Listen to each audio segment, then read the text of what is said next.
ठीक है, ठीक, छोड़ दी, छोड़िए।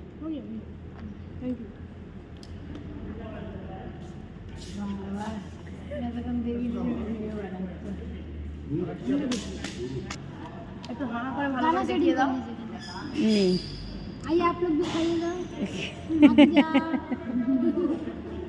क्या खाना खा रहे हो? बोलो बोलो। ये देखिए, ये फूलगोभी आलू का सब्जी। हम हरा आलू खा चुके हैं और प्याज खा रहे हैं। दाल, झूठ क्यों बोल रही है? राइस और आलू गोभी का सब्जी। ए तुमको तो खाना इधर देखो, खाना है तब लेना नहीं है, ऐसा नहीं है। तो प्लेट लेने में এই জলের কথা বললি না?